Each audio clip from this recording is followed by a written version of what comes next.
All right, so is the president trying to get the country to look at the shiny new Tesla and anywhere else, given the stock market and the trade war? Or is he just taking a stand, trying to back Musk? Full panel here with me now. Nan Hayworth, the former congresswoman from the state of New York. Scott Bolden, NewsNation political contributor. Chuck Rocha is a Democratic strategist. And Jessica Anderson, former budget official in the first Trump administration. Hello to you all. Thanks for being here. Nice to have you in. So when I was at the White House covering Trump the first go around and something would happen, we would all point at the screen because he was trying to distract and get you off of this thing to that thing. Is that what this was all about today, with the markets doing what they're doing and the trade war back and forth? I actually think this was a really nice, meaningful moment on the White House lawn, and it's coming amidst so much chaos in the country that's being targeted towards Teslas. Tesla's being vandalized. Elon himself admitting that he's not able to put as much effort into his business because he's working on Doge. So I think what you saw today was the president saying, this is my guy. We are committed to cutting waste, fraud, and abuse.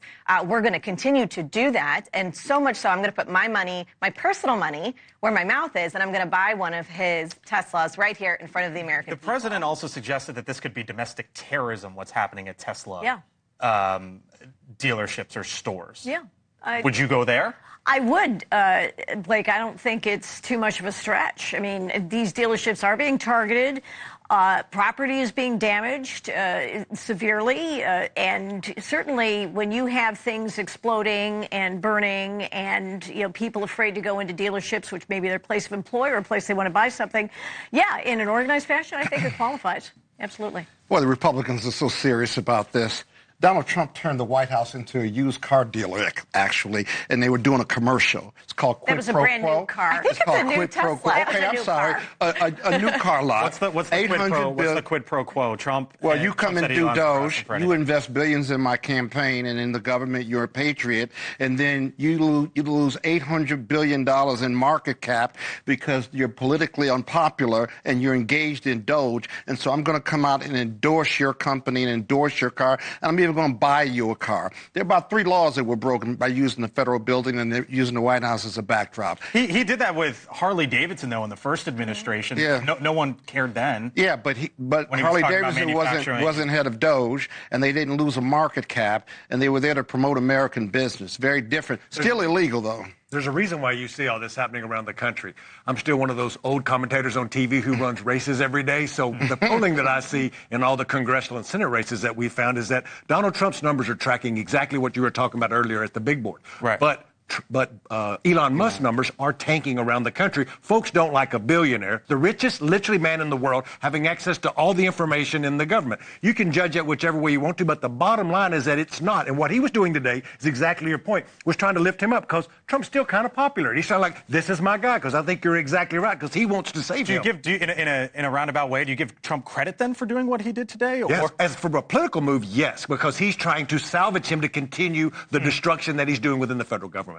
I think I'm most interested in one number that hasn't been mentioned yet tonight, which is $105 billion worth of savings that the Doge effort has found. That's $650 per American taxpayer. That's a lot of money. Even more than that, I think. It's only going to grow. And now on the national debt clock, they've got a calculator that says how much they're saving per taxpayer. That's if you take it at face value, one. True. Two, what should they do with that? That's the question.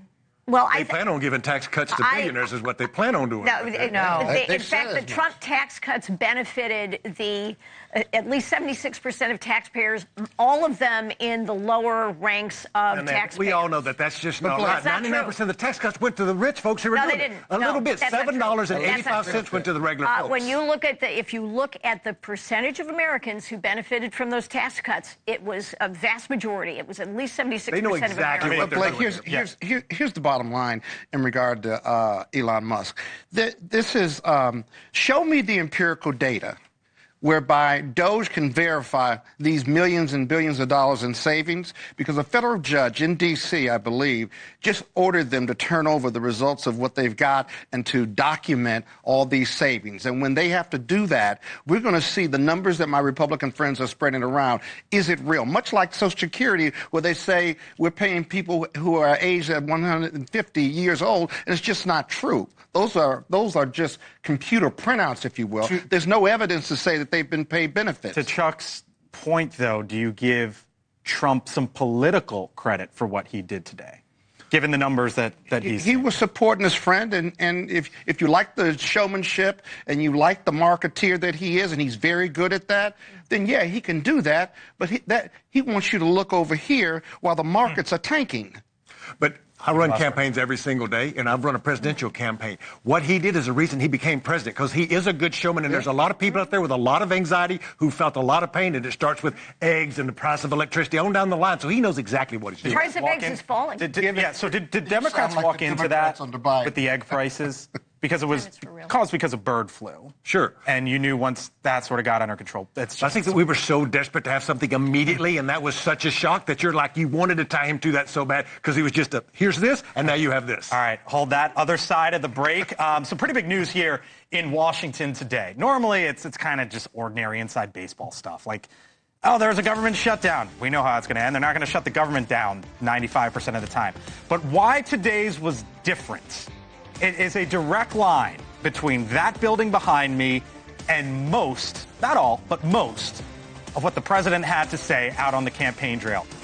We'll connect the dots. Other side of the break. Stay with us. Welcome back here to The Hill on News Nation. Some news tonight from News Nation. The U.S. Department of Education has sent out a reduction in force notice to its employees. The translation there, get ready for layoffs. There are some reports out tonight that the Department of Education, which has give or take 4,000 employees, could be laying off as many as half of its workers. And tonight, the department has essentially shut down the building here in Washington, telling those who work, do not come into the office on Wednesday. Full panel back here with me now. Nan, the president has talked for a while about wanting to shut down the Department of Education. Yes.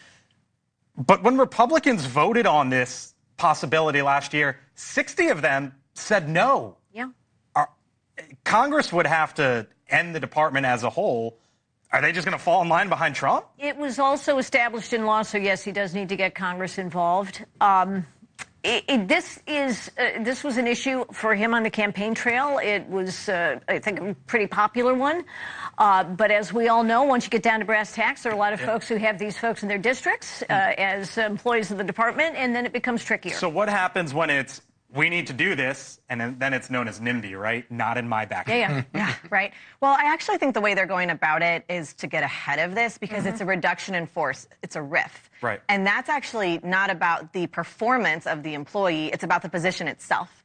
And so it's going to that employee and saying, you're no longer needed here because your position, your job is no longer needed. It's not you. Well, you know the headline, it's layoffs at the Department of Education, and that's what the country's going to do. But I think that that's important because it's a difference. It's sending a signal that that role is not needed because there isn't a federal role for education, and instead we're going to block grant it back to the states. And that's what Trump wants to get. What about that argument? Because that's what Republicans say, is put it back in the states. Sure, and that argument works with a lot of folks around the country. Promises made, promises kept by this Republican. But I think it'll be an Achilles heel. He knows that this will never stand up in court, but he's doing it to be able to say, what I just said back to the politics of this, if I did what I said I would do, there's waste and fraud, this should be in the local community. He'll use this as messaging, but I think it lands wrong out in the states. What don't you think holds I think that folks hear education and you're cutting education. They ain't got time for all the nuances of what we're hearing here. Not saying any of it's wrong, but the average American voter doesn't have time for all that. But the Department of Education, this is the part that Republican positions don't make sense. They also say,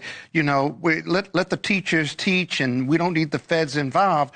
But the DOE has nothing to do with test scores or hiring or firing teachers. They really don't. What do they do? Why do we need them? Hold on. Let me answer the question. They enforce discrimination, anti-discrimination laws at the state level from an independent basis. They institute the student loan program. And more importantly, special ed is administered at the federal level. And so this whole there's a huge gap between what DOE and teachers and the test scores for students, because because where we rank along other countries really makes no sense and will not stand up in court. Last word here. Value for taxpayer money. Rehome student loans and aid in Treasury. Who would do that? Who would do that? Rehome Okay. student rights advocacy with the Department of Justice, and then block grant the states the allowances they want help with in terms of other special programs. But you could eliminate that department, but he's getting rid of, and nobody would miss it. DEI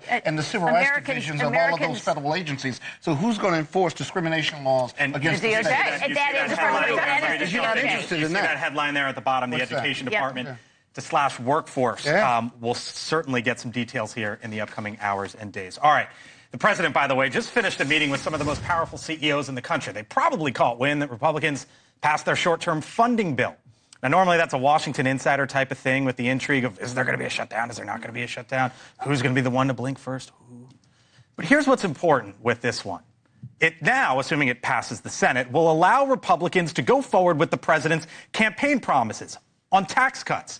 The margin today, razor thin once again, and it reminded me of what Congressman Tim Burchett, Republican Tennessee, said to me here on this show a couple weeks ago. Listen. I think we've got about 100 to 150 days before Republicans start losing their nerve. Again, it's going to start. This thing's going to cut deep, and I think Trump has a limited window of opportunity with Doge. So now it's up to congressional Republicans to move ahead with the Trump plan. But as you heard there, time very well could be ticking. The House Speaker Mike Johnson asked today if the agenda could come by August, to which he said, quote, August would be far too late.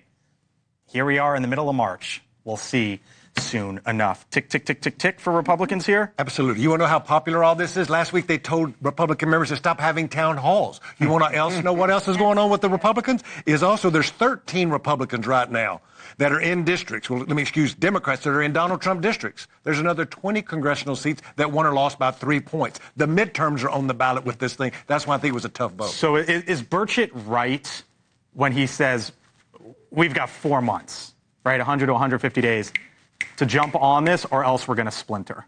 I think he is right, and I actually think that's why the House was so wise to pass the CR so swiftly, clear the decks, and now move to the major priorities. Now, mind you, the CR is clean, but it does include another of Trump's priorities, which was border funding, which, as we know, mid-March was going to run out. And so that's now included. He can check the box there. There were quick things for him to do on the border with his EOs, and now he can get serious about the economy. But what's really driving all of this is no one anticipated this pain level of their own constituents, the people that elected him. And now he's asking them to suffer more through more pain to make this adjustment. And yet at the same time, the rush on this is because they won't have a choice. In 3 to 6 months, they're going to all be, his own constituencies are going to be against him. Republicans do know, though, Nan, that they got to get these tax cuts passed. Absolutely, yes. Because of what they're seeing play out every single day. Yes, absolutely. Tax cuts and regulatory burdens lifted. And this is going to be a collective, incremental process, but a fast one. And people are already appreciating the results. And you can see that in so much of social media. There's been an organized, Chuck is correct that there's been an organized Democrat-led effort to harass Republican members at town halls. And that's why they were told, be careful about town halls. Republicans say it's Democratic-led. We'll see how all of this plays out here in the upcoming months. I gotta leave it there. I gotta leave it there. Land the plane there. Thank y'all. Appreciate it. Still to come.